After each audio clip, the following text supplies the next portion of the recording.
Bienvenidos una vez más a Tu Abogado Te Escucha, un programa producido por la Facultad de Derecho de la Universidad Continental. El día de hoy nos encontramos en el campus Cusco de la universidad y vamos a tratar un tema súper interesante y de relevancia actual. Hoy vamos a hablar del derecho y la inteligencia artificial. Para ello he traído un especialista. Hoy nos acompaña el doctor Eduardo Calderón.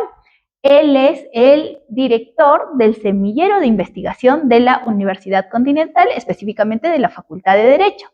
Además, él cuenta con un postdoctorado por la Universidad de Navarra. Doctor, ¿cómo se encuentra? Muy bien, muchas gracias. Doctor, como le decía al inicio de la entrevista y como nos lo presentábamos, queríamos abordar este tema del derecho y la inteligencia artificial.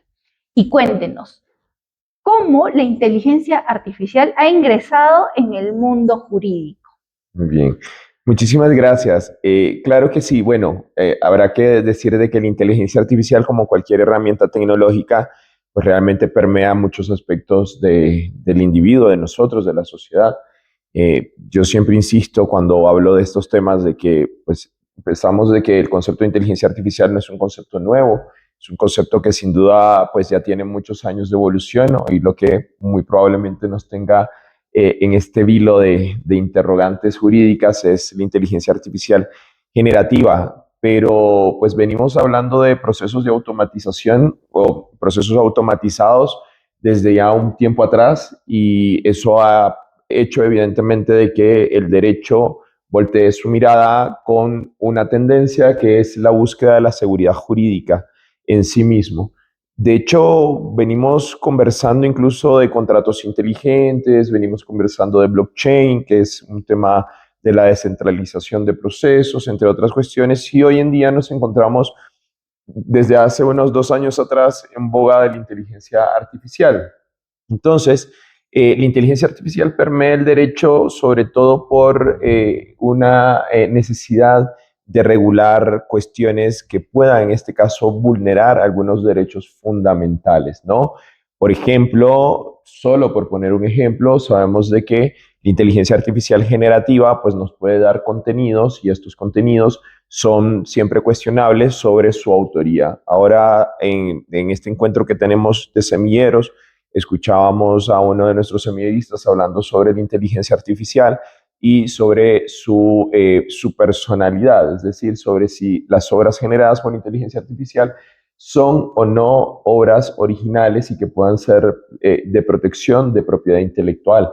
Evidentemente, hasta ahora la práctica, la doctrina, las discusiones, pues han dicho que no, pero casos como estos, en los que la inteligencia artificial se involucra, por supuesto, con cuestiones en los que el derecho necesita brindar seguridad jurídica, pues es necesario. Perfecto. Doctor, y ahora que nos ha mencionado sobre los derechos de autor y la inteligencia artificial, ¿cuál es el marco normativo que pueda regular este tema, primero de la inteligencia artificial y de los productos que se hacen a partir de la inteligencia artificial? Ya sea si existe un marco internacional o existe marcos nacionales y cuáles son los países que podrían tener un mejor desarrollo normativo respecto de la inteligencia artificial. Muy bien, muchísimas gracias. Bueno, hablar en sí de toda la inteligencia artificial, pues es bastante grande, amplio, por así decirlo, porque desde el ámbito jurídico, pues nosotros tenemos, por supuesto, diferentes ramificaciones que la inteligencia artificial impacta, por así decirlo, ¿no? Tengo que decir de que aún esta conversación está un poco incipiente en Latinoamérica y nos hemos reforzado, o más bien nos hemos inspirado en las experiencias europeas. Sabemos de que Europa desde hace muchos años atrás viene trabajando algunos tópicos sobre protección de datos personales, sistemas automatizados y que en el 2024 vio la luz el reglamento sobre inteligencia artificial que está dirigido exclusivamente para aquellas personas, perdón, para aquellas entidades que puedan generar programas de inteligencia artificial. Recordemos que la inteligencia artificial generativa es un programa que se basa de entrenamiento. Es decir, es un algoritmo que se entrena a partir de la Big Data, es de la gran cantidad de información que busca un proceso de razonamiento. No es un razonamiento humano, porque este razonamiento única y exclusivamente lo que hace es una prueba algorítmica para buscar posibles respuestas. Por eso es que no es precisa. Entonces, entre más se entrena la inteligencia artificial en cuestiones algorítmicas en los que encajan respuestas similares a la pregunta que uno hace, pues en ese sentido da la respuesta concreta, ¿no? Es decir, no es magia, esto no es algo que existe, no es consejero personal ni nada por el estilo, sino de que evidentemente tenemos un proceso de entrenamiento. ¿Quién entrena eso? Las personas, los programadores. ¿Quiénes crean los algoritmos? Nosotros. En ese caso, es importante de que se tenga en cuenta esto, y esto requiere control. Con base a ello, evidentemente, la Unión Europea se ha preocupado sobre todo en diferentes tópicos: datos personales, gobernanza de datos, entrenamiento algorítmico, seguimiento, supervisión, entre otras cuestiones, porque imagínate, quienes entrenan estos programas necesitan, por supuesto, grandes cantidades de información. ¿Sí? Hoy en día hay algo muy importante. Hoy a veces nos comercializan ahora productos que dicen, tiene inteligencia artificial. Venga, no son tantas entidades que manejan realmente una inteligencia artificial generativa, porque para ello necesitas, evidentemente, una gran base de datos, y necesitas adquirir esta base de datos. Y eso es lo que te genera el entrenamiento algorítmico.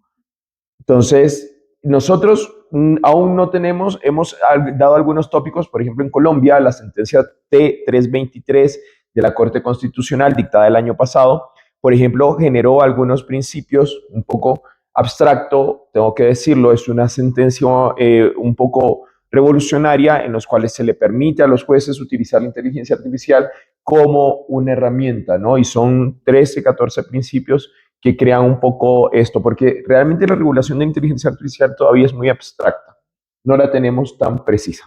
Perfecto, doctor. Y ya que nos ha dicho que nos encontramos en pañales respecto a la inteligencia artificial y su, ¿cómo se llama?, correlación o correspondencia en el mundo jurídico, y nos mencionó una gran sentencia para nuestra comunidad, ¿nos podría decir cuáles son algunos de esos principios que menciona esta sentencia para podernos darnos luces, por favor? Claro, por supuesto, el razonamiento humano. Ese es uno de los principios fundamentales. La Corte ha dicho que bajo ninguna circunstancia se puede eliminar el razonamiento humano. Es decir, no pueden dictarse sentencias, solo estoy poniendo el caso específico, que son sentencias, pero hay otros ámbitos también en los cuales es una herramienta, y esta herramienta no puedes generar un producto como una sentencia sin que tenga la lógica de razonamiento humano, porque entendemos que el razonamiento que ocupa la inteligencia artificial es un razonamiento entrenado, no un razonamiento neurocientífico. Perfecto. Y doctor, díganos, ya que se está hablando del razonamiento humano, entendemos que bajo este principio, lo que pueda generar, el producto que pueda generar la inteligencia artificial, debe ser supervisado por un humano. Claro. Y en esa medida, ¿qué características debería tener las personas que supervisan en el área del derecho directamente cuando se emite, no sé, una sentencia o una resolución? ¿O cuáles son esas competencias que debe manejar ya directamente un juez respecto de la inteligencia artificial? Claro, por supuesto. Bueno, para empezar, a veces, aunque esto se haga muy político o se diga muy político, yo lo cuestiono siempre, pero es necesario. De hecho, les quiero comentar de que en Colombia vimos en este año, en enero de este año, vimos la primera política pública de inteligencia artificial. Política pública. Teníamos una política pública anterior, es un plan estratégico. Sin embargo, la política pública, que es un ejercicio, ¿cómo te lo puedo decir? La política pública no es una ley, ¿no? Si sabemos un poco de las fuentes de derecho, no es una ley, sino es un marco estratégico, entre otras cuestiones, que se apunta a desarrollar algunos tópicos, en este caso de inteligencia artificial. Importante en este caso porque esta política pública lo que sugiere es capacitar a todas las personas que utilicen inteligencia artificial en diferentes ámbitos, ¿no? Porque podemos utilizar inteligencia artificial no solo en el ámbito judicial, sino también en el ámbito administrativo.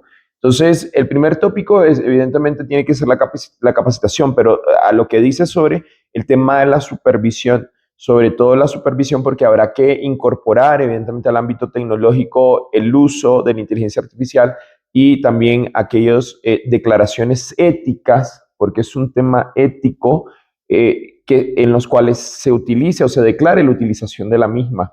Es muy importante esto, ¿no? Ya han existido casos, hay que decirlo, ¿no? En los que hemos encontrado resoluciones que van con una redacción precisa de inteligencia artificial, que uno ya la reconoce, los que usamos esto. Ya dice, esto fue con inteligencia artificial y algunos que no borran ni lo que dice ChatGPT dijo.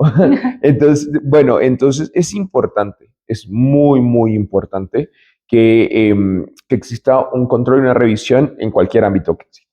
Perfecto. Y doctor, también nos habló sobre que posiblemente podrían existir vulneraciones a derechos fundamentales por parte de la inteligencia artificial. ¿Nos podría brindar casuística? Porque así lanzándolo en crudo esta afirmación, por supuesto, las personas dirían, sí, pero ¿cómo podría la inteligencia artificial vulnerar mis derechos? Pues vámonos a casos sonados, ¿no? Imagínate, todos los jóvenes de hoy conocen a Bad Bunny, ¿no? Casos sonados en los cuales se han hecho reproducciones con inteligencia artificial con la voz de Bad Bunny. Sin la autorización debida, pues eso es una violación, por supuesto, de un derecho fundamental. Perfecto. Doctor, y ya para concluir esta parte de la entrevista, nos vamos ya al cierre y la dinámica del programa es unas preguntas ping-pong. Lo primero que se le viene a la mente, usted nos dice para generar ya este cierre. Doctor, cuando le digo directamente Colombia, ¿qué es lo que se le viene a la mente? Café. Perú. Ceviche. Ok. Cuando hablamos directamente de Constitución. Derecho. Inteligencia artificial. Herramienta. Universidad. Educación. Perfecto, doctor. Y para nuestra comunidad que es ávida lectora, recomiéndenos un libro para poder seguir incrementando nuestros conocimientos. Por supuesto, de hecho quiero recomendar un libro en este espacio que nos reúne hoy, que nos convoca en el Sexto Congreso Internacional y Multicampus de Investigación Sociojurídica. Pues hemos presentado el primer día la obra que se realizó o que fue producto del congreso anterior, que lo celebramos en Argentina, hoy gustosamente en Cusco, que se llama La convergencia entre el derecho internacional privado y el derecho internacional público, retos y desafíos. Una obra que se encuentra en línea, que también seguramente la encontrarán muy pronto en los repositorios de esta universidad, como parte de la red también a la que pertenecemos. Y pues hay temas muy interesantes porque hablamos de diferentes ramas de la ciencia jurídica y seguramente será muy provechoso para todo nuestro estudiantado en la Universidad Continental. Perfecto, doctor. Ha sido un placer tenerlo aquí en Tu Abogado Te Escucha. Y como ya saben, síganos en nuestras redes de la Universidad Continental, de la Facultad de Derecho. Estamos en Instagram, en Facebook, en LinkedIn, en X y también estamos en YouTube. Y nos vemos en el próximo capítulo de Tu Abogado Te Escucha.